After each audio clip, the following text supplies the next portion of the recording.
and welcome to this really exciting talk about the journey to AGI. What is AGI? AGI is artificial general intelligence, which for different people will mean completely different things. But it's really that human intelligence. And different people may define it differently, what a human intelligence is. It might be having emotions. It might be that it's able to think and reason, or it might be that it's able to create. So have we reached AGI? Well, the general consensus is no, we have not. Are we going there? That's up for you to decide. But what I'm about to talk about is where are we towards that vision, towards that journey to reach ultimate AGI. So let's get started. And what's really exciting is that our starting point is going to be where we are with GPT-4 and where we've gone from since then. So let's think about it. Let's think about how GPT is now being utilized. And the very first thing is generative AI. The ability of GPT ultimately to create and generate content is the very first step. And the way that happens, as many of you have tried, is you write a prompt and it starts creating content for you. This can be writing a prompt like tell me a poem or write me a poem, and it's able to utilize the language to write that poem for you or translate something, and it's able to do that as well. The second step is synthesis. And what we mean by synthesis is it's able to take content and then get insights from that content. Like, for instance, giving it a large piece of text and telling it to summarize, or giving it context, like, for example, a specific article and asking it questions about that article. And thirdly is autonomy. How can we make this system autonomous? And we're going to talk a lot about this and what AutoGPT and BabyAGI do for that idea of that not only can it synthesize and generate, but how does it do that automatically on its own? How does it create its own tasks based on a given objective? So given a specific objective or a task, how can it start generating tasks for itself? Execute these tasks, get output from each task and pass it back into that task queue so that it can deduce and it can research on its own. So let's get started and start talking about each one of these in more detail.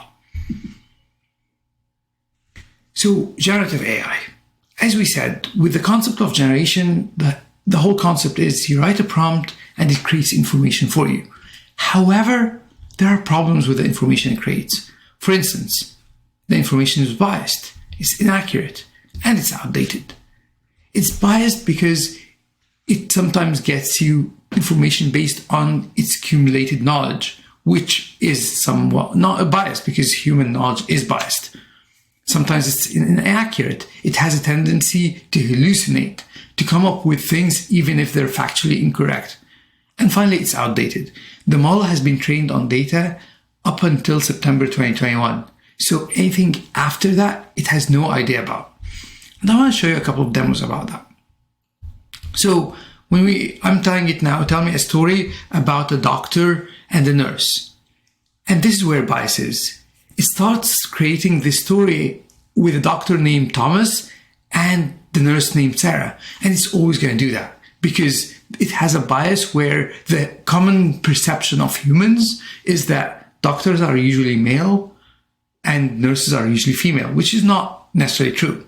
Now, who is the CEO of Twitter? And it said that it's Jack Dorsey.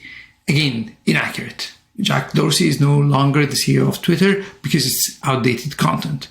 But it also has the idea or the ability to hallucinate and come up with completely inaccurate, not just outdated content as well. How do you solve that? This is where synthesis comes in. But before we jump into synthesis, without even synthesizing, there is a lot of use cases where generative AI is useful. Creating copy, creating ad material, correcting grammar, translating, summarizing, parsing, classifying, explaining, getting keywords out of a specific content piece, ideating with you, extracting info, linguistics, and how the language works. All these things are really powerful capabilities that it already has as generative AI without that ability to synthesize and get insights. But will it be able to create a full article or a full blog that is very strong, that's creative, that's not outdated? Probably not, unless you help it throughout the way. And that's where synthesis comes in. So again, let's take some real-world examples or real-world use cases how today generative AI on its own is being used. One is generate high volumes of cold outbound emails. You don't really need to synthesize, and you don't need that creativity a lot here. If you write a correct prompt, that's strong prompt, it can create great high volume of cold outbound emails. Generate ad copy. Again, we've seen this used a lot. Generate updates on product releases by understanding maybe your release notes, or it's able to create a product release for you. Generate product specs. Draft legal documents. Again, it won't be innovative and creative, but it can generate a full legal document with your help through the prompt engineering. Now, I'm just going to say that all these use cases are from a great article about Synth AI called Synth AI, and I will reference it in my comments below. But you'll see that all these different use cases are still very useful with just the capability of generative AI. So let's move to synthesis. And the idea of synthesis is that collecting information and creating insights. So with that, I have control over what information I'm giving it. So it can be my personal data. It can be a specific website. It can be specific data that I have, for example, my knowledge base. It's more factual because I can control that the output only comes from that controlled set of information, and for it to not hallucinate or not come up with its own perception of the world. And finally, it's up to date because I can feed it new information by searching the web, for instance, before actually coming up with an answer. Again, I'm going to go back to these real-world examples that we've just seen and show you how they would change with this concept. So, generate high volumes of cold outbound emails. Maybe I can now identify which prospects to send emails to by researching relevant reports, the customer data platform, CRM, and make it very personalized because I now have that collective knowledge, that specific knowledge that did not exist and does not exist at GPT's end, but exists in my own CRM system or my customer data platform. Generate ad copy. We can change that with inform which email campaign a customer should get based on a product usage. Again, by utilizing that information that comes from my CDP system, I can start creating much more personalized ad copy for each and every customer, or put them in the right email campaign. Generate updates on product release. Instead of doing that, I can understand most important features for a CSM to highlight in the next QBR with a customer. So rather than just being generic product release, I know enough information about my customer, and I can now, in the quarterly meeting with them, present to them a really interesting value prop that is very concise and very focused on what's important to them. Instead of generating product specs, evaluate trade-offs between competing features requests by summarizing options. I can start, and again, when I say instead of, it doesn't necessarily mean instead of. It can be what this synthesis can give you as power over what is with generative AI alone. So, for example, now, if I have a large number of feature requests, I can evaluate the trade-off between them. I can, or the system can, recommend to me how I should prioritize these features. Finally, drafting legal documents. How about summarizing the most important issues in a contract? So instead of just drafting that document, it can go back and see what are issues in a contract I created or that it itself created. And from these, again, I said that we have that synthesis AI document that talks about all this in much further detail. And this is the article. Again, I'm going to share the link to it in the comments, but this is the article I'm talking about. And you'll see it goes through that generative AI, which they call wave 1, and then the synthesis, which they call wave 2. Okay, let's move forward and start talking about how that happens. So how do I synthesize? Ultimately, instead of just ask where the prompt goes to GPT, what happens is you can have things in the middle. So I can have things like a database in the middle, so that instead of just getting the ask and go to GPT, I can start adding context from my own knowledge, my own database. Or it can be memory and database.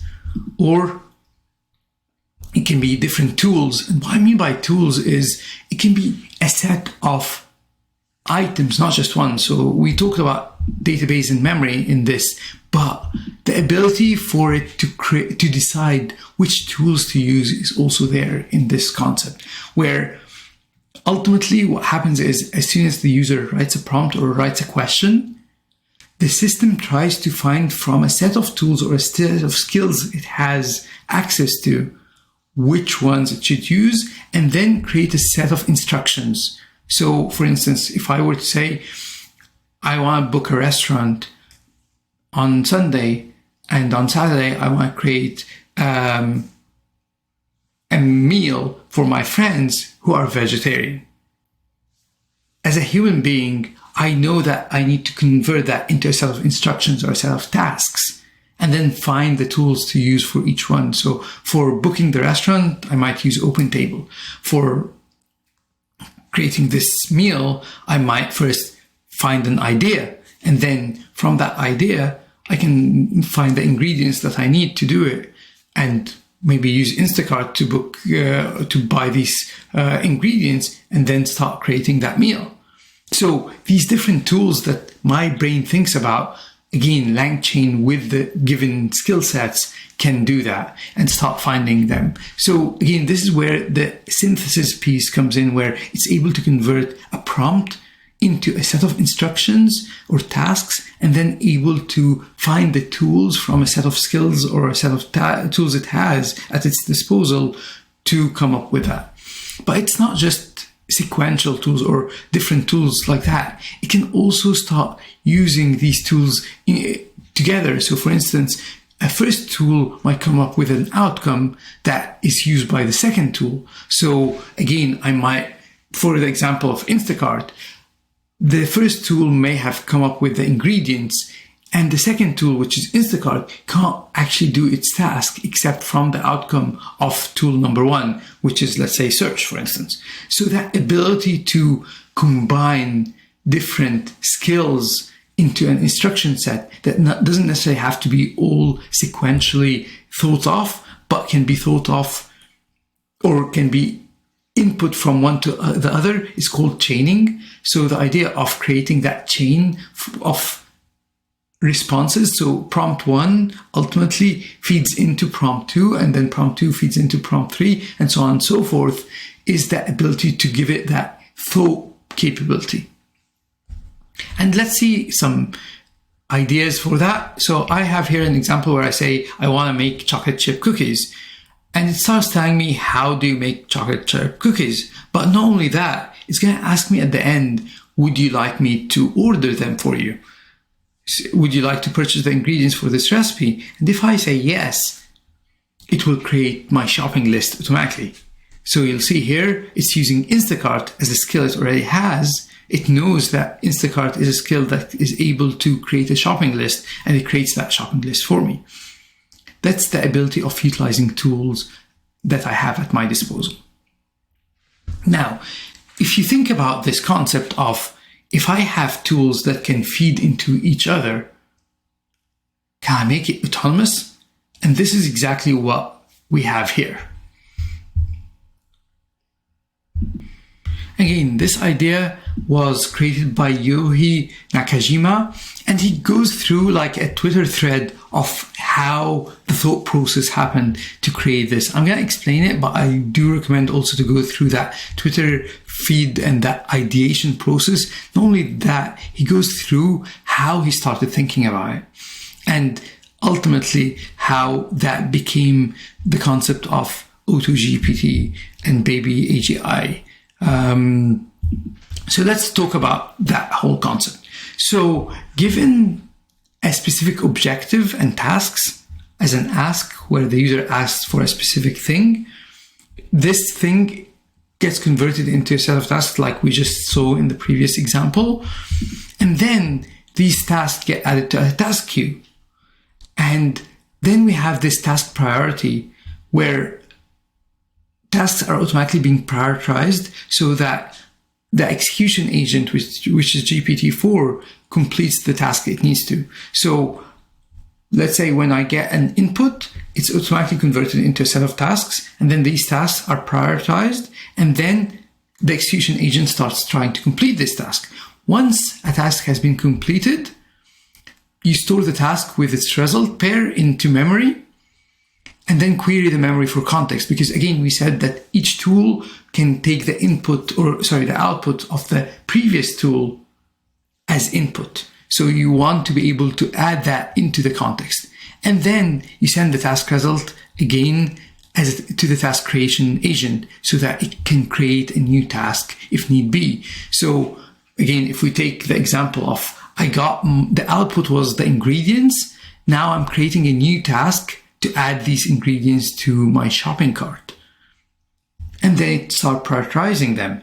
And then again, add it to the task queue. It becomes this autonomous process of adding more tasks to achieve a specific goal. So it has a specific goal in mind, and then it's creating these different tasks using the skills it has to be able to achieve that goal ultimately.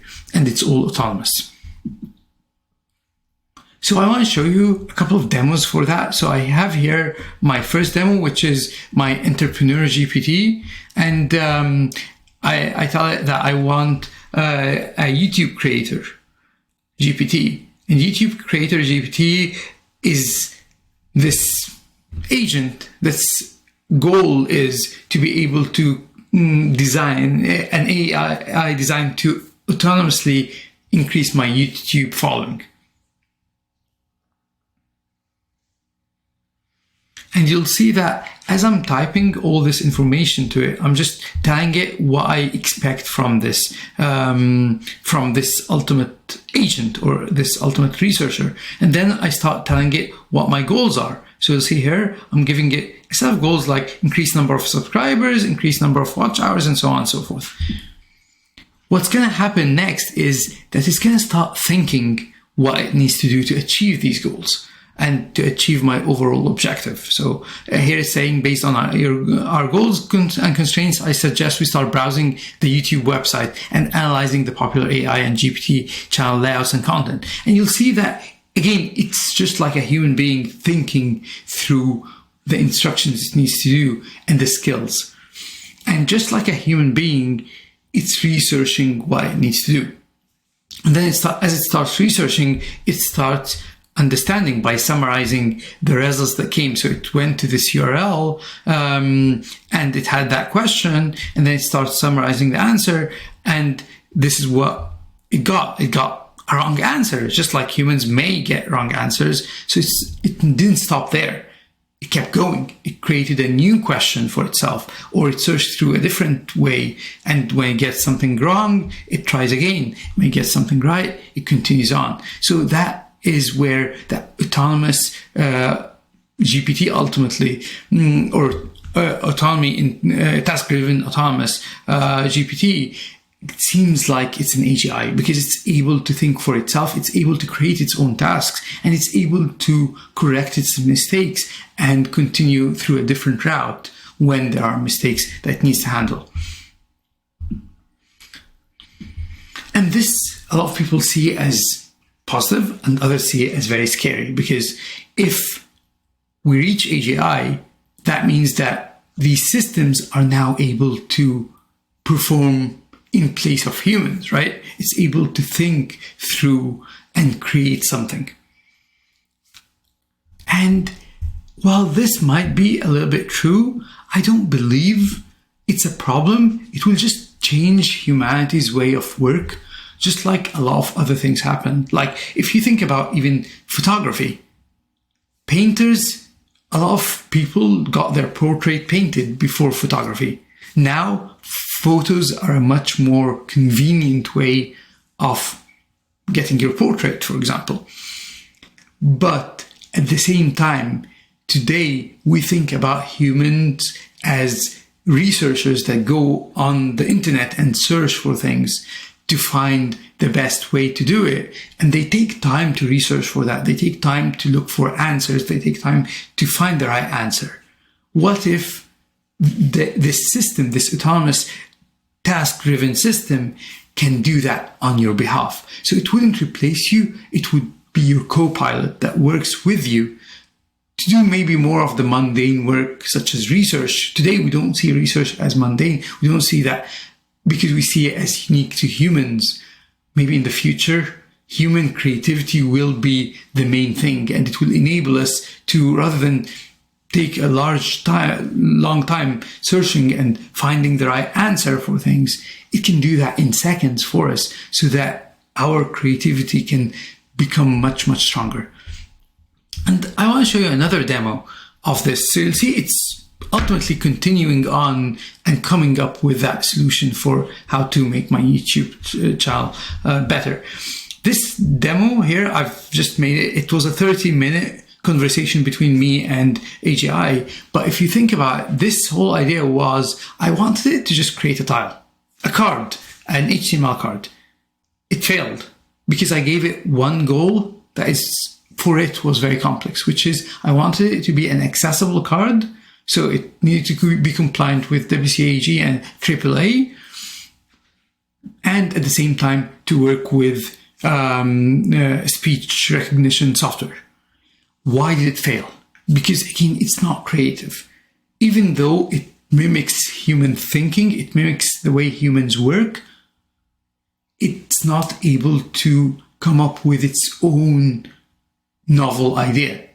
And because accessibility, for instance, and this is an example for front-end development, because accessibility is not something that is very common, it's not something that a lot of people have in their sites, it hasn't learned it well enough. So it went into this rabbit hole of trying to research, much like a lot of people do when they start working with accessibility.